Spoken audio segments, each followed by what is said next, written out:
Voilà, donc cette vidéo-ci va concerner donc la construction d'un signal sinusoïdal pur, provenant bien sûr d'un générateur de sinusoïdal. Il provient d'un générateur sinusoïdal, dont on va voir à l'oscilloscope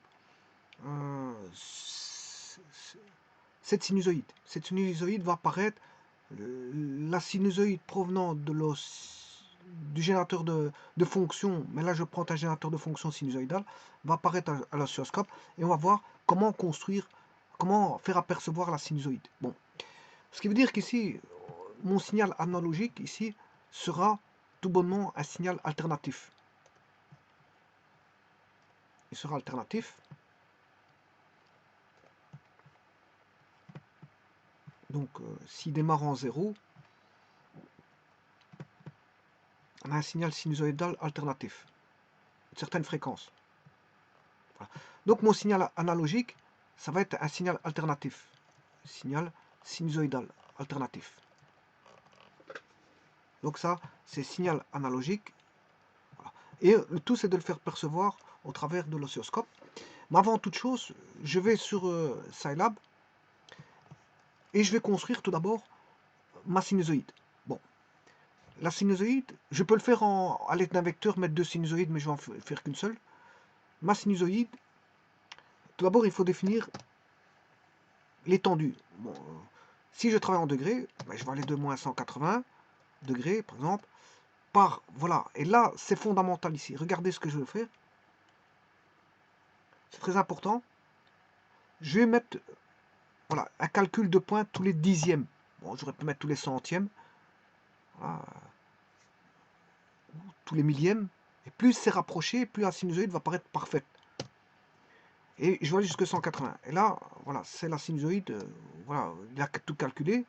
Enfin, il a tout mis tout dans un vecteur. Enfin, dans un tableau, je m'excuse. Il a tout mis dans un tableau. C'est pour ça qu'il est marqué colonne. Hein.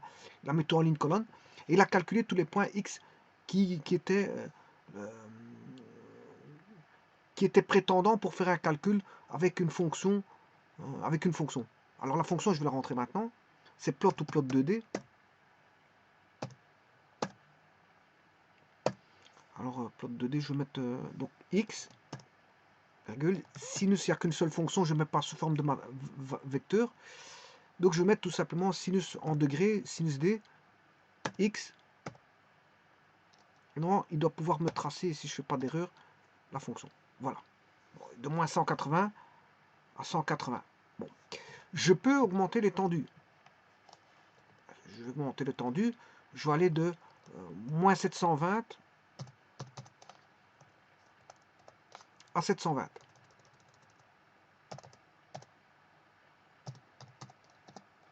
Voilà, il a tout calculé. Je vais retracer la fonction sinus x. Voilà. On a ça. Bon, alors là, quelque chose qui me gêne sur... ils auraient dû mettre l'axe directement au milieu. Hein. Enfin, je sais pas si je peux... Voilà. Parce qu'il faut chaque fois la remettre. Bon, je peux peut-être le programmer une fois pour toutes pour qu'il reste au milieu, mais enfin bref. Voilà ma sinusoïde. Bon. Alors maintenant, ma sinusoïde, je vais la reprendre... Voilà. Et je vais aller par pas de 1. Voilà. Je retrace ma sinusoïde. Elle est toujours bonne. C'est normal parce que de moins 720 à 720, je vais mettre un pas de 10.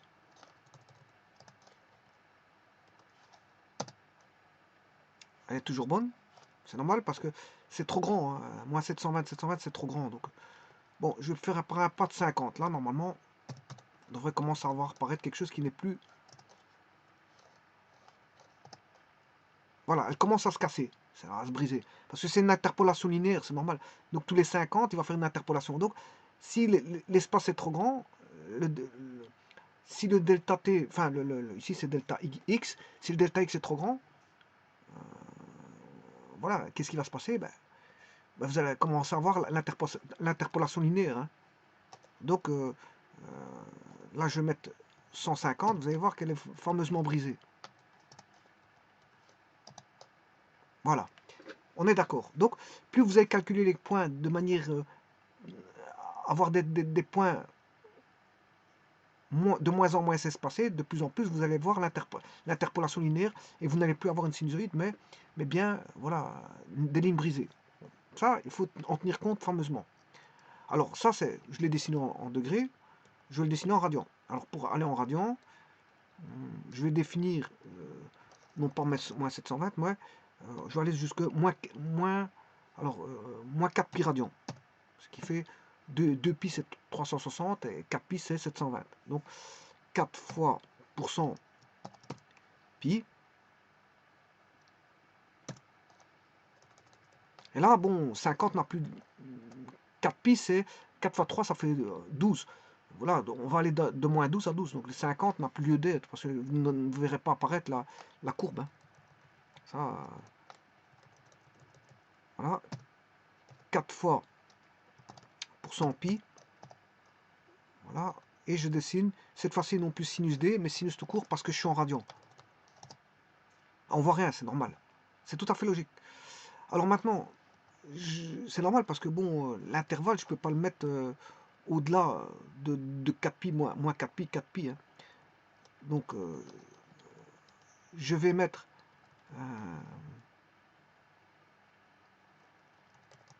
ça, c'est quand il est en degrés.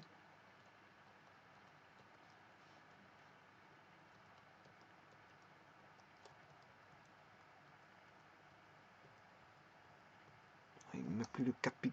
Enfin, je vais le redessiner. X égale... J'aurais pu mettre la variable U, c'est pas un problème. Hein. U, pour ne pas... Voilà... interférer avec le X. Pourquoi pas. Donc, je vais recommencer... moins 4 pi. J'aurais bien laissé le X pour le sinus en degrés et mettre U pour le sinus en radian. Comme ça, je n'interfère pas avec les deux variables, il n'y a pas de mélange. Donc on aura moins 4 fois % pi, et je vais aller bon, de 1 dixième en 1 dixième. Bon, je vais essayer de mettre 1, de 1 en 1, jusqu'à 4 pi. Ça va être grossier, bon, et maintenant je vais chercher le sinus. Bien sûr, la variable c'est U, et je vais construire sinus de U. Bon, elle est fortement brisée. Alors, pour de moins en moins la briser, vous aurez compris ce que je dois faire. Je dois changer, voilà, le calcul des points. Je dois de moins en moins espacer. Alors, si j'espace beaucoup moins, voilà, voilà, elle commence à se construire de mieux en mieux. Et si je vais au centième, c'est encore mieux. Bon, si vous avez compris ça, bien sûr, si je mets la propriété des axes, si vous avez compris ça, vous allez comprendre ce que je vais expliquer maintenant.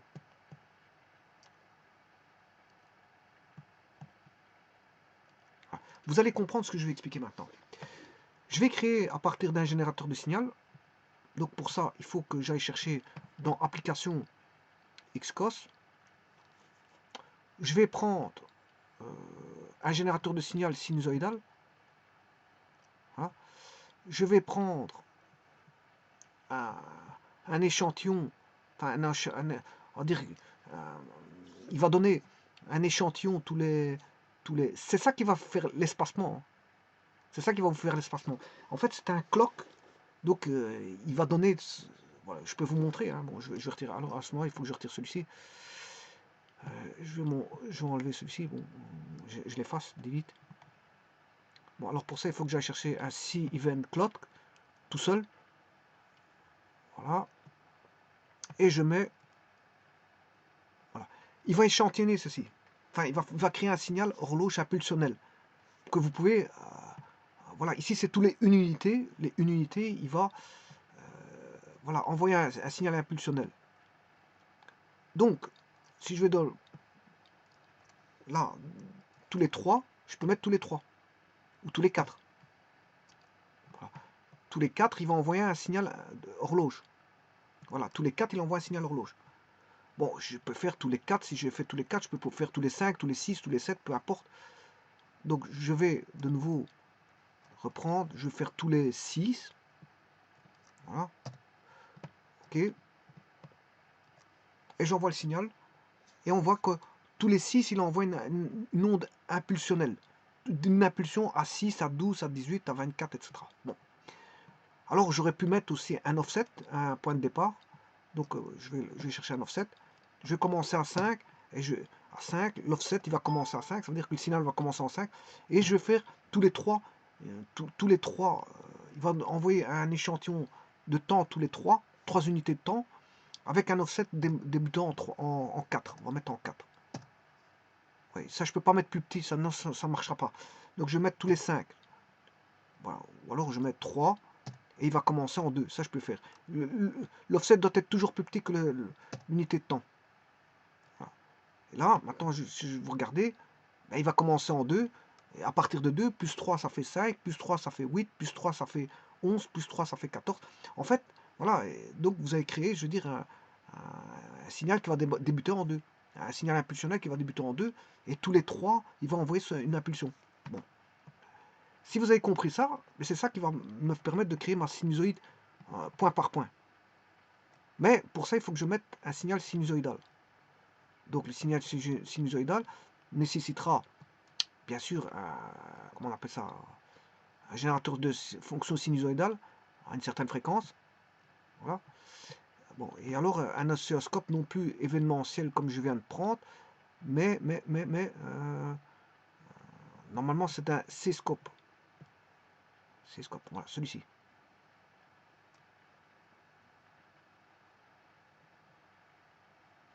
faut que je les mette correctement pour bien aligner voilà, l'interaction, enfin le circuit. Voilà, celui-ci, il faut que je l'aligne correctement. Voilà. Il y a des petits. On voit apparaître une grille. Hein. Il faut aligner par rapport à la. On la voit pas bien, mais voilà, il faut aligner de telle manière à avoir une bonne accroche. Et là, j'ai tout accroché. Bon, maintenant, allons voir. J'envoie le signal. Bon, c'est ça, c'est mauvais. Pourquoi c'est mauvais? Vous aurez compris pourquoi. Parce que c'est l'horloge qui envoie un calcul de points et qui n'est pas adéquat. D'ailleurs, il commence, regardez, il commence bien en 2.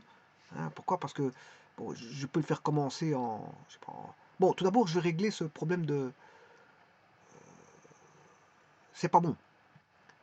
Alors pour ça, je vais prendre un sample time égal... Bien sûr, je commence en 0 hein, pour faciliter la tâche. Je commence en 0. Et je vais calculer tous les dixièmes. Voilà.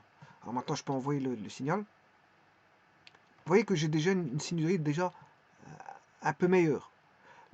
Elle est meilleure la sinusoïde parce que je viens de tracer tous les dixièmes. Tous les dixièmes, je trace la sinusoïde. Bon, maintenant, je peux la faire commencer. Bon, mais le problème, c'est là, je vais tenter ça, mais je ne crois pas qu'il va accepter. Parce que l'offset, si je fais un offset de 3, il voudra. Je ne crois pas qu'il voudra. À moins qu'il le fasse, non. L'offset doit être plus grand que le. Voilà, voilà, il doit être plus grand que le. Enfin, il doit être plus petit que le sample time. Mais le sample time est déjà petit en soi, donc je ne sais pas faire un offset. Par contre, si vous voulez un offset, je vais mettre un offset, mais à ce moment il faut que je mette par exemple ici 1. Et là, je vais mettre tous les 2, mais le problème 2, c'est très grand. Voilà. Et là, si je... Voilà, il va commencer je sais pas, je sais plus comment est-ce que j'ai mis, bloc diagramme, il commence en 1. Il commence en 1, mais on a une interpolation qu'on voit, elle est linéaire, on la voit. Le problème, il est là. C'est bien de mettre un offset, mais le problème, c'est l'interpolation. Si vous mettez 1, il faudra mettre un délai qui est plus grand que 1. Voilà, et un délai plus grand que 1, ben, on va avoir une interpolation linéaire. C'est embêtant. Hein. C'est embêtant. Donc, c'est mieux de le faire commencer en 0, mais avec un petit... voilà, là, je le fais commencer avec un offset 0, et je vais mettre un temps d'échantillon de 0 à 1. Voilà. Alors, maintenant, ce qui va coincer ici, enfin, il n'y a rien qui coince, tout va bien, c'est que l'amplitude, vous pouvez la changer. Hein. Là, vous allez dans le générateur. Alors, je vais mettre l'amplitude de 5. Voilà.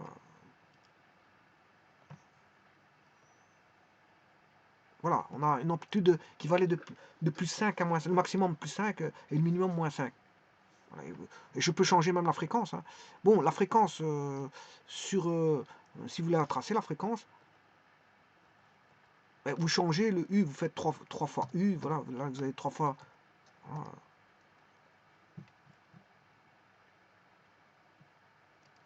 Voilà, c'est 3 fois U. La fréquence, on le change à l'intérieur de l'argument du sinus. Mais ici, ça va être pareil, hein, il n'y a rien qui va changer. Si je prends, voilà, Iscos, ça c'est la palette.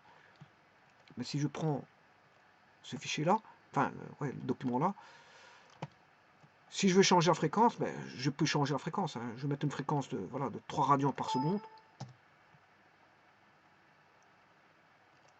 Voilà.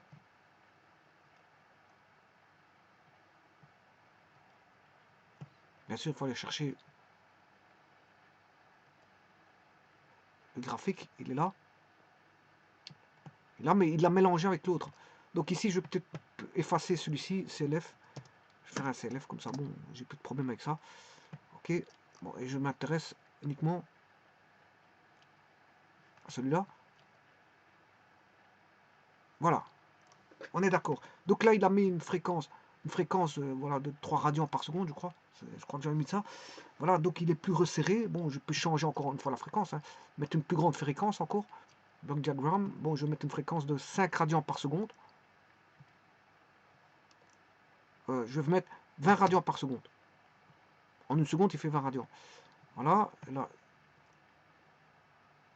Voilà, donc on commence à avoir un signal un petit peu, je veux dire, voilà, un petit peu qui devient un petit peu de la haute fréquence. Ça commence à monter en fréquence. Donc vous avez l'apparition d'un signal qui commence à augmenter en fréquence. Bon, alors en amplitude, je vais remonter l'amplitude.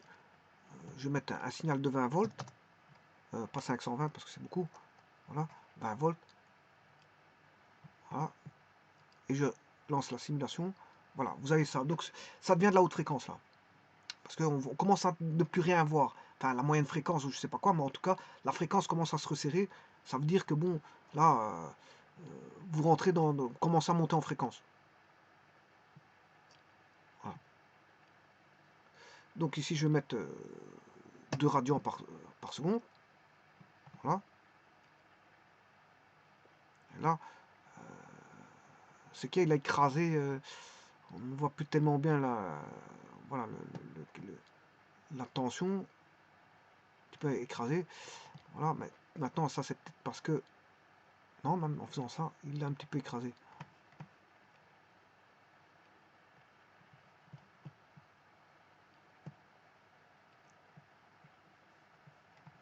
Apparemment, il écrase, il n'affiche pas correctement le maximum minimum.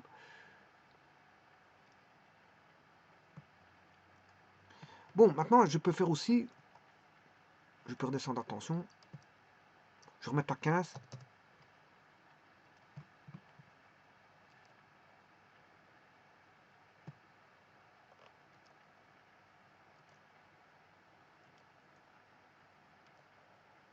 Voilà, ça c'est 15 volts. Bon, maintenant, je peux faire normalement un espèce de décalage aussi, un déphasage. Alors, je vais chercher un document, et je vais mettre un déphasage. Voilà. La phase au départ en radians, par exemple, je démarre en 5 radians. Voilà.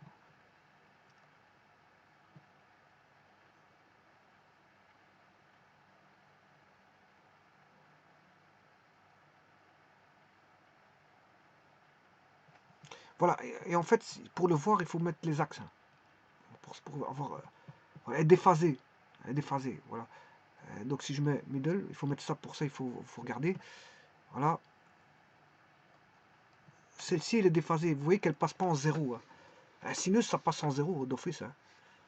Voilà, ça passe en 0,0. Mais si je l'ai décalé de 5 radians, donc le 0 est décalé. Elle est déphasée, si vous voulez. Le signal est déphasé.